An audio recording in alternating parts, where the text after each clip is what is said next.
Welcome back, you guys. This is Quest for Treasure, video 11. Wanted to show you my Native American artifact collection.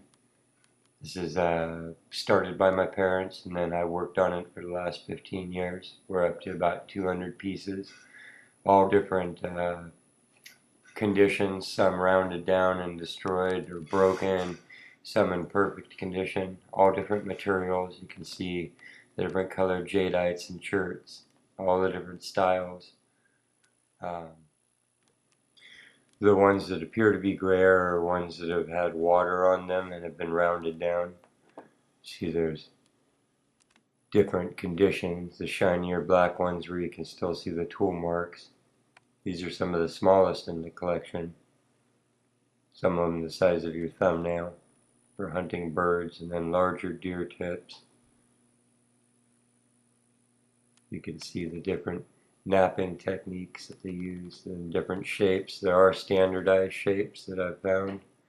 For average, these are knives and skinning tools. Sometimes it may not be obvious, but then when you can see several of them together that look the same, you start to realize that it's a common shaped tool.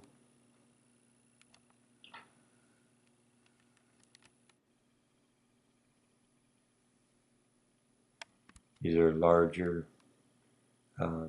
game tips, I assume. Different levels of skillmanship. You can see these. Some of these are just completely see-through on the edges, razor sharp still. This is volcanic glass, mostly the black and gray obsidian that you see. There's my thumb for relative size. Just wanted to share it with you. This is my favorite mortar and pestle that I found. They weren't together. The bowl is small, so it doesn't seem like it's for food production to me. Seems like a medicine bowl, a paint bowl, just a smaller utility bowl in general. I like to think it's a medicine bowl. Just the absolutely most dainty, cute one that I've ever found, though. One of my prizes. This is a flat grinding stone used more for its edge. You can see the overall shape of it, the smoothness. It has some nicks where it's been hit by tillers and stuff. These I find often in sites with the arrowheads. They are burnt a lot of the times. I think they're heating stones of some sort. This I have only guesses, but it was carefully notched on either side. Maybe a hammer, club. I'm not sure, but it definitely had workings of people, and then the overall shape of it is very uniform.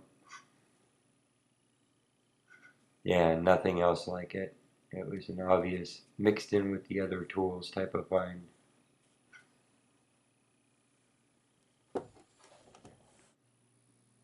These are the knives I was referring to. You can see the brown one next to it. They have almost the exact same napping pattern, found years apart and miles and miles and miles apart.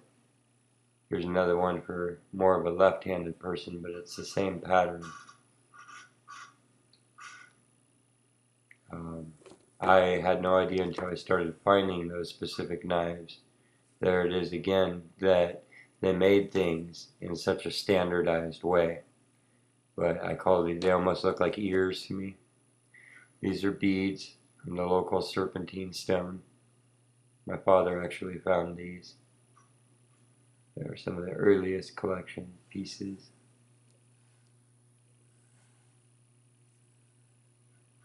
A lot of the land is vineyard land and it gets tilled and tilled and tilled, so if you just pay attention to the soil, you can find these turning up constantly. We happen to live in a lush valley where they have been for 13,000 years or more. You can see a lot of them are half pieces and quarter pieces. This is what's left when you are taking continual pieces off to make new tips, and they seem to work in a circle and nap it off and nap it off and nap it off. They're just really distinct. It's always out of the material that they make the tips out of. Here's another one. where you can see that they were liking the way the stone came off, so they took it around and around and around, taking the large chunks off, and then when they like a piece in that shape, starting to work it into an actual tip. But it's created a core, let's say. What's left after you have been whittling down, if you're a rock whittler.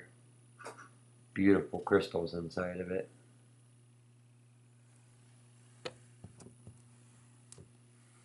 Those are the colorful type of stones. That this one's missing its tip.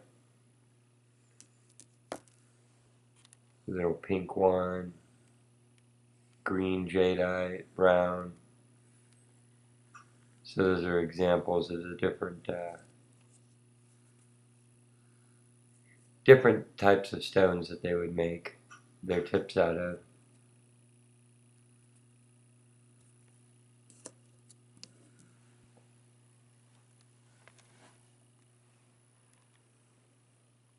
There's a shot of the whole collection there.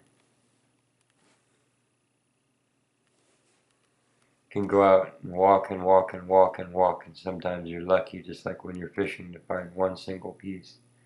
Sometimes they're just very unique. You can see these have ridges for tearing when they go in, actual serrated. Almost a cliche arrowhead there with its bottom. I wish I knew the names for the styles of these. It's missing its tip. Some of these have sat exactly where they fell. Some have been rounded down by being churned in the dirt. These are my teeniest, tiniest tips. And they seem to have the most intricate workings the tinier that they are.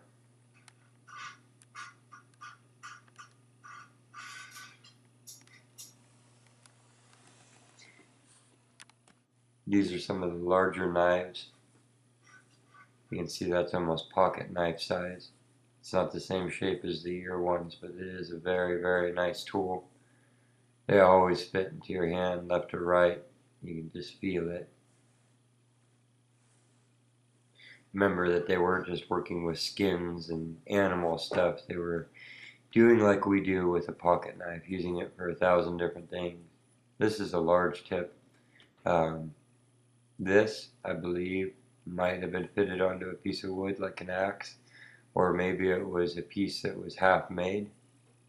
You see that edge is napped, it's been rounded off, but it basically half an arrowhead, but still attached with a notch on the back. So special to me. I think things like that are different sorts of tools. A tool for every job, as they say. So another hand knife, a smooth grasping area with all the sharp edges carefully worn down. And then again, just the one edge that faces out, like we use what we'd call a single-edged blade.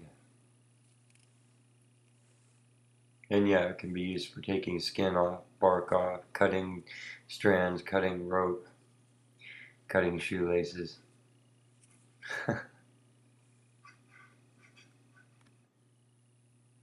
This is how rounded down they can get. All of the napping marks gone away, but still an obvious spear tip.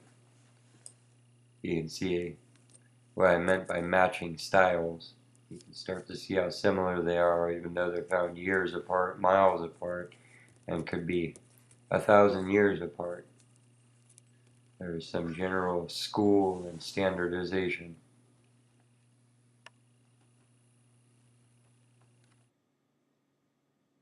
Thank you for watching.